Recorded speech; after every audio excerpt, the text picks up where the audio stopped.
Here we go. We're back here, and we're gonna cut this. So I marked it with a Sharpie. I would recommend a thinner one. This is a fat head like Sharpie. You'd want one with a finer point. But I mean, I know where it's at, where I need to cut. I got my little Drill Master 2-inch bench cutoff saw, which I got from Harbor Freight. It's only about 40 bucks. It was worth it. You can use a box miter saw, and they sell them on Amazon. They're cheaper. They're okay, but the problem is it's after a while that bent blade will get worn out, and it's a little tough. I recommend using this. It's a real simple tool. This thing's gonna last you a long time if you're gonna be doing scratch building. It's not heavy duty work. Nice little saw, and then I'm gonna saw right here so you can see what I'm gonna cut. I marked, and I'm gonna do just this, and that's it.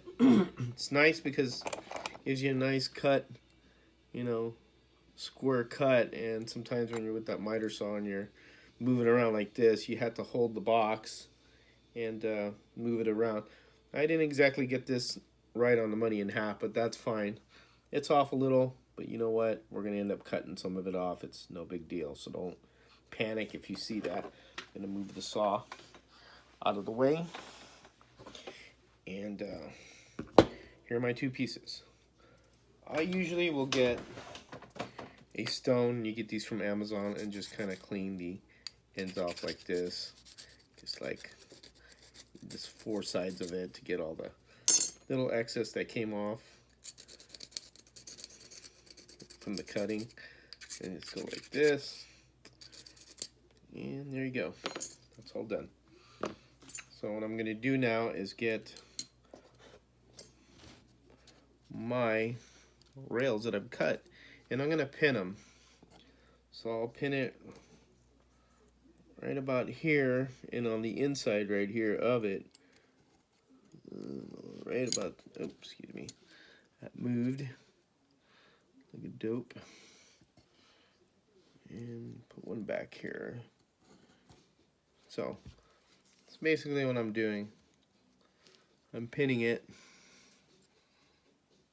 so that stays still when I solder it. Now what I'm going to do also is that move this a little.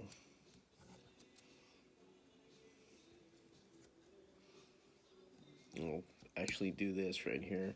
So what I done was like pull it back because there was a gap here when I was doing it. Now there's no gap, and you want to make sure it's flush up against the motor bracket, so you have no gap like that.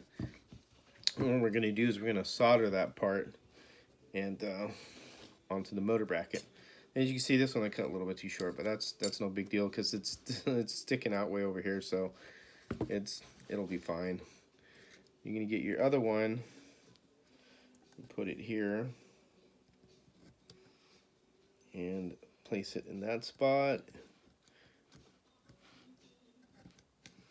and pin this side here like so. So you're going to pin it up, get it sized up. Again, make sure it's flush against the motor bracket. You don't want no gap there. You kind of want this as square as possible as you could get it. It doesn't have to be perfect, but as long as you get generally close to being square. So what I'll do here also is pin the top here from the insides here. And again, this is just to keep this thing from moving around. So I'll do the top here like so, just to keep this from moving around. Like I said, you shouldn't be able to, just don't move it forward because you can't push these forward because I have no pins holding it. But as long as I'm pushing it back like this, it's up against these two pins here, so it won't move. So it's basically in a stable spot where you want it, and it'll keep it from moving around as you're trying to solder stuff. Now again, there's no science to this. I mean, you just want to, I'm going to move this over because this is a little bit too in the way when I want to solder. You want to be able to just generally get it pretty close. Now, one thing also, make sure your motor bracket's pushed down as well, because your motor bracket may move as you're doing stuff, putting these pins in and stuff. So make sure everything's flush and down. Then what we're going to do is right here, we're going to get some flux solder and put it in there, and then we're going to get some solder, and then what we'll do is we're going to heat at the same time as we have the solder in there.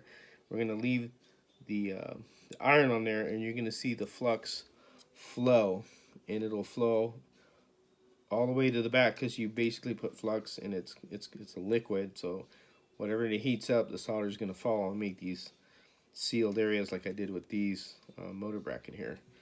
So I'm going to get the flux,